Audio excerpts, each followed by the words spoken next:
Hello, my name is Chuck, and I've worked in customer service for the past 15 years. I've worked in call centers for the past 4, and quality assurance for the past year or 2. There are 3 things that I recommend accomplishing on every single call, some of which are done at the end, but most are done throughout the call. And these can also be useful for people who work in customer service, but I like to mention them to customers just because it makes their day go smoother. And anything that makes your day go smoother and saves you time also saves you by proxy money. So first and foremost thing that I like to personally do is I like to go through and use the rep's name that I'm talking to. This doesn't sound like much, but most days that I was taking calls, I would take 10 calls an hour and be on the phones for 7.5 hours per day. So that's 75 calls. And after about the 10th call, it becomes work to go through and really care. Not to say that every rep doesn't care, but it's showing that level of empathy that takes training and striving to do of an experienced representative. Now, if you go through and use the rep's name, most of the time they tend to care more and start to remember you a whole lot more. So by doing so, you build rapport with your rep, and generally they'll go the extra mile for you. I know I did whenever I was working phones. The second is I like to go through and take notes on my particular calls, especially if any of them are over $20 where it matters on it. The 3 big things I recommend whenever you're taking notes, though, is rep. So if you've been using the rep's name throughout the call, this makes everything go smoother. 2, the time.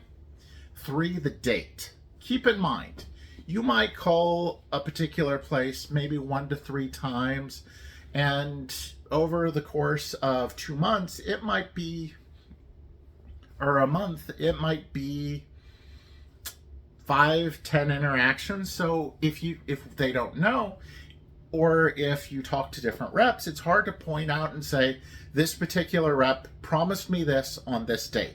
So by taking notes, you go through and make it a whole lot easier. Instead of having to screen those 10 calls, they only have to screen 1 call and can find out, oh, this rep did promise this information, which saves you time and money. Plus it also saves the company that you're calling's a lot more effort that may have had to go in and has a higher chance of success. The third thing that I recommend doing is recap at the end of each call. So the big thing is that you called in, you went through and you got your interest waiver, you talked about statements. The big thing that it does, though, for you as a benefit is you get to sit there and make sure that you've gotten your checklist done of everything that you need. Whenever a rep says, is there anything else I can help with? You go through and just do your recap of what went on in this call. And you'll find that you can pick up on the one thing that you forgot to do on the call. Whenever you're dealing with an amazing rep, I like to make sure I get everything I can done with that representative just because they went the extra mile for me. So I want to go through and make sure that representative gets everything done.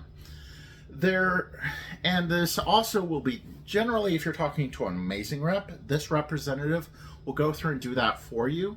But not every rep does it, but I recommend doing it on every call anyway. The last thing that I'll just give out as a bonus is that keep in mind, every single representative that you get a survey on, those surveys matter. They read every single one of them. And it's sort of like a nice thank you if you can go through and use their name on it and give some examples from that call. Keep in mind, every rep is expected to get, let's say this scale is out of 9 to 10. Every rep is supposed to get a 9 or a 10, or is expected to get a 5 if it's a scale of 1 through 5. So giving that nice little thank you and saying that they did amazing is kudos to them.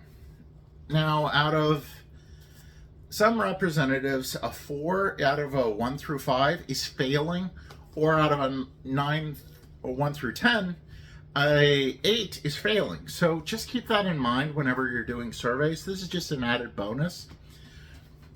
Keep in mind, this is not credit or legal advice. This is just my own personal experiences that I'm bringing from me to you. And I hope you find this useful. To recap, name, go through and take notes on any important calls.